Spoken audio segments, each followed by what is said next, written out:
welcome back to my channel.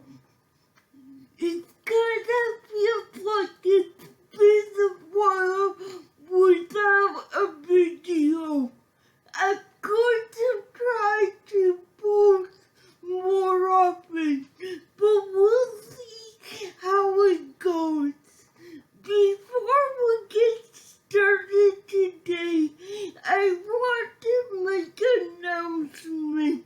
As you may have noticed, I've learned some editing tricks. I'm so excited about this. Up until now, I have just been recording myself and then uploading it to YouTube. This isn't what I want to do, so I'm excited to say I was able to get software to help me. I'm extremely grateful for this software. I'm just beginning with video editing.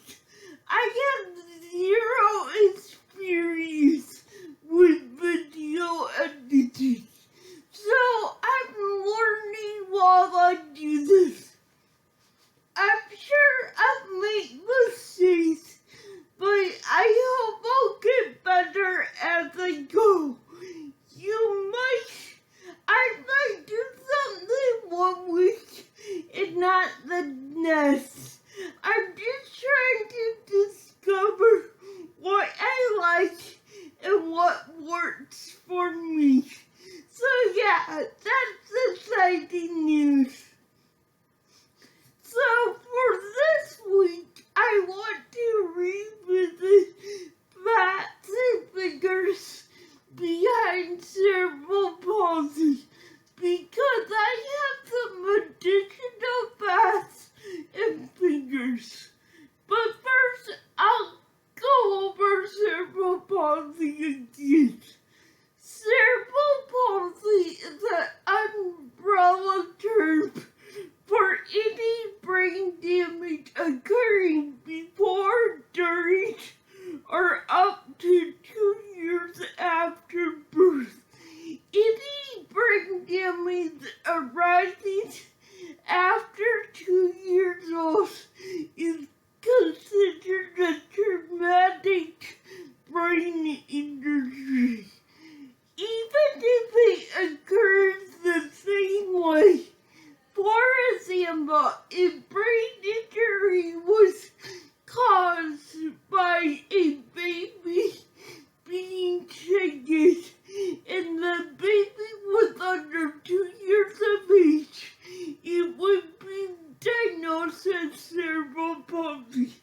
If the child was shaken but older than 2 years of age, it would be considered a TBI. It's regarded as an umbrella term because there are many causes of CP and multiple of ways CP presents itself. There are 4 types of cerebral palsy: spastic CP, atoid CP, ataxic CP, and mixed CP. By far, the most common type of CP is spastic CP, with about 80% of people with CP having that type of CP. The motor cortex is damaged with people with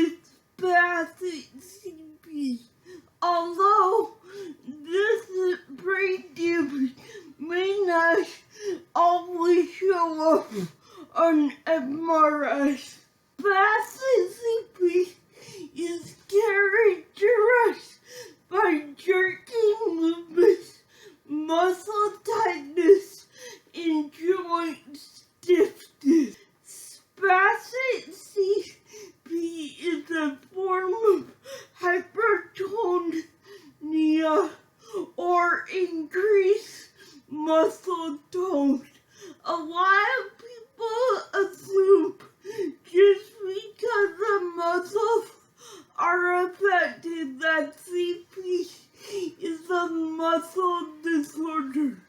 I made this mistake until I got to college. However, this is a false assumption, and CP is a brain disorder. It's spastic cerebral palsy. A muscle appears to because the messages to the muscles are sent incorrectly through the injured part of the brain. Adult CP affects 6 to 10% of individuals with CP.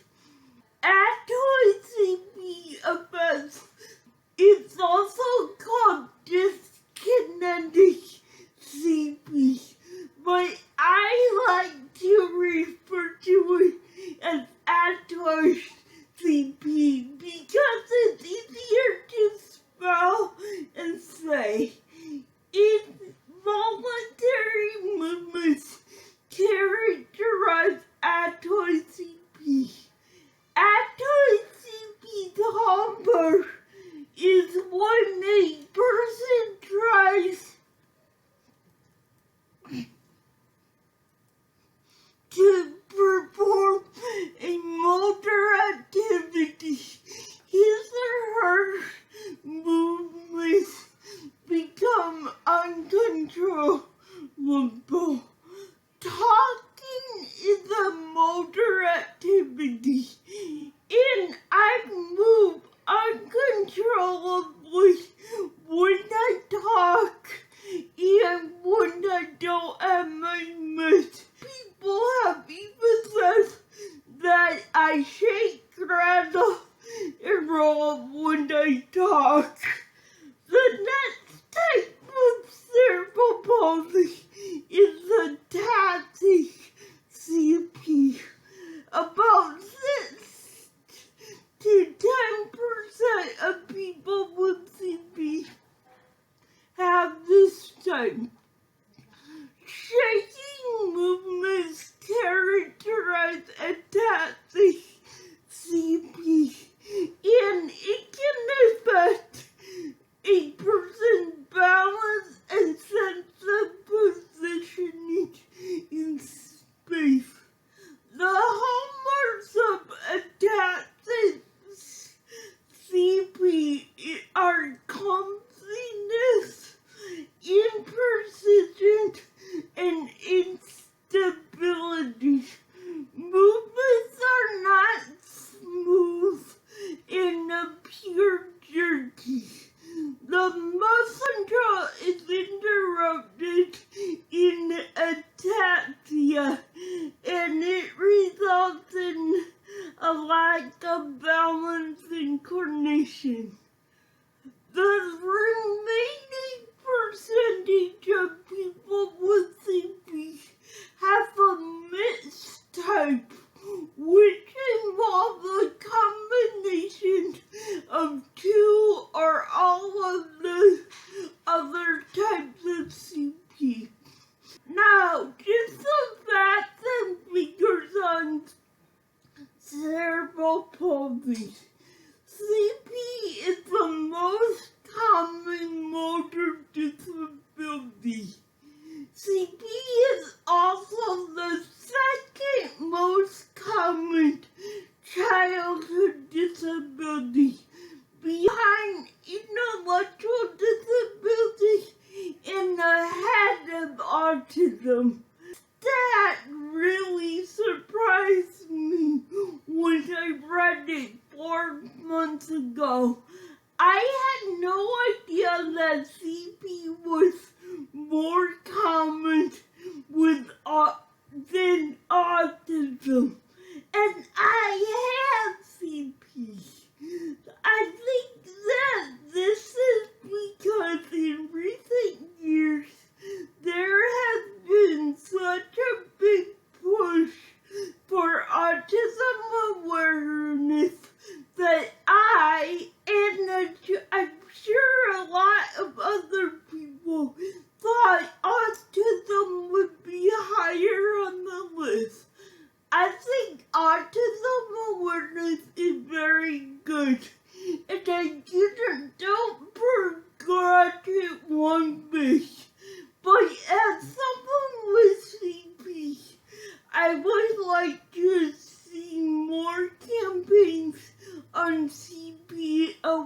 goodness.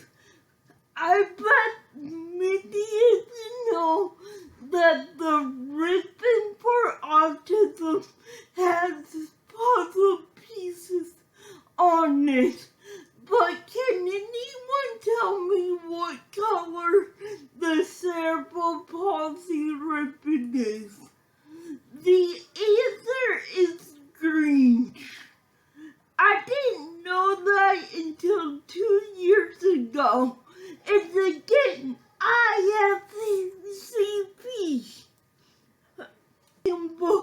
Is I bet many of you know that people with autism have a hard time with loud noises. But did you know that people with CP also have a hard time with loud noises? I know people with CP who don't even know that. And they just think they're abnormal. No, they're not abnormal. There is an actual medical reason why people with CP don't like loud noises. I'm going to do a whole video about it, but it comes down to the startle reflex. The startle reflex is a reflex babies have to alert them to danger. It usually goes away when babies are around 3 to 6 months old. But for someone with CP, for unknown reasons, it never goes away. So someone with CP reacts to a loud noise just like a baby voice. Back to CP and autism. I want nobody to misunderstand me. I'm not saying autism awareness is bad. I think it's great. But as someone with CP, I would like to see CP awareness get to the point where autism awareness is. I think that is unlikely to happen. I won't get into why I think it's unlikely, but we'll just say I think it's very unlikely we'll see a CP awareness campaign on par with the autism awareness campaign we've seen. I hope I'm wrong. Getting back to the facts and figures of CP, 41% of people with CP also have an intellectual disability. I was a little surprised by this fact because I know a lot of people with CP without an intellectual disability. Many people with CP will tell you that intellectual disability is not associated with CP. But according to the stats, there is a tendency for intellectual disability to be with CP. But in my experience, there's not a lot of intellectual disability with CP. But my experience might be skewed because I went to college with a lot of people with CP, and intellectual disability. So, if you're watching this and you have very little experience with CP, and you meet someone with CP, don't automatically assume they have an intellectual disability. First off, it's rude to assume anything about someone you just met. Secondly, according to the stats, there's a 59% chance you're wrong. I wouldn't want those odds when I'm meeting someone for the first time. Some other stats about cerebral palsy are 1 in 3 people are unable to walk. 1 in 4 is unable to talk. 3 in 4 experience pain. I'm fortunate enough to be in the 25% who don't experience pain. I used to tell people that pain is not associated with CP.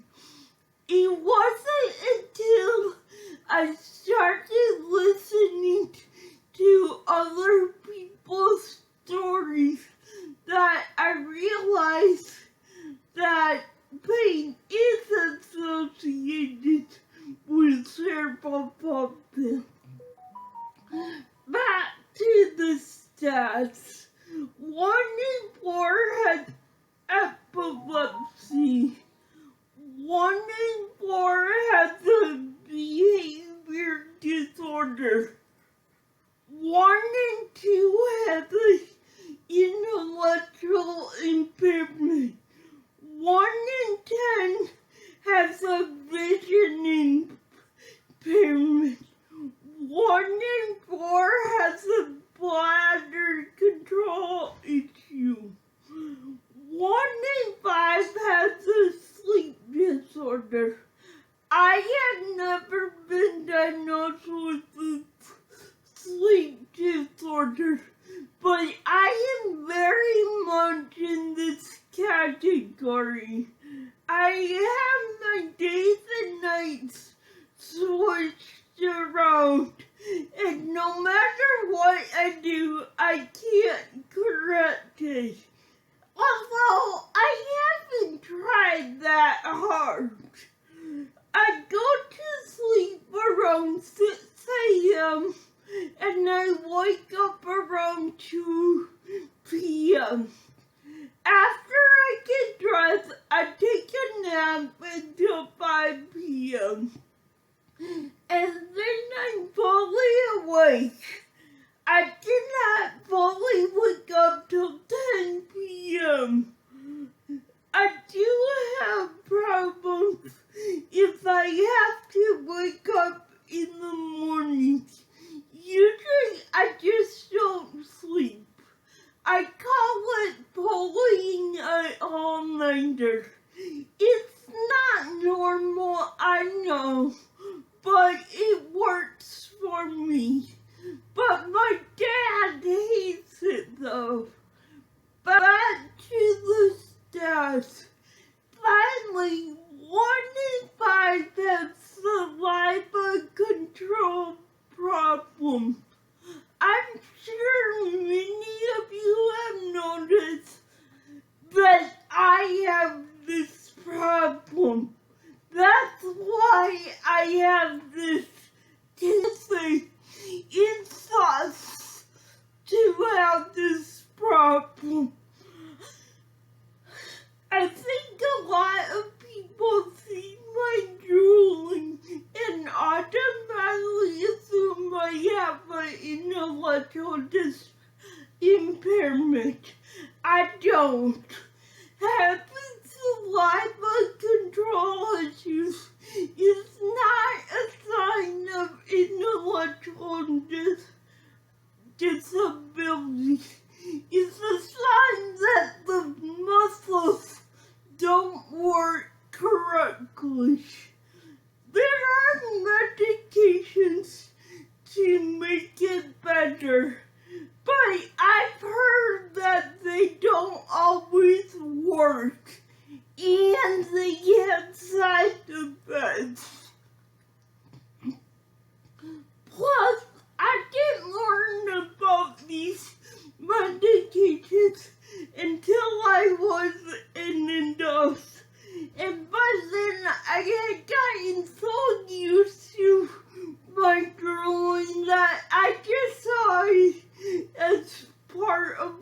I am.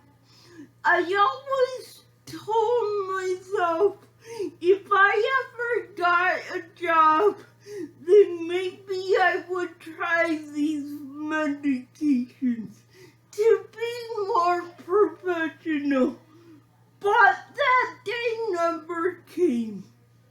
Hey, maybe if this YouTube channel takes off and I can call it a job, hey, you never know.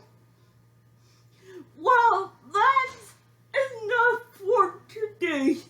Let me know in the comments if you like the new editing and what you thought about the stats. Were you surprised at me to learn that cerebral palsy is more common than autism? If you like this content, well, YouTube has been around since 2005. You don't need me to tell you what to do if you like this video. So,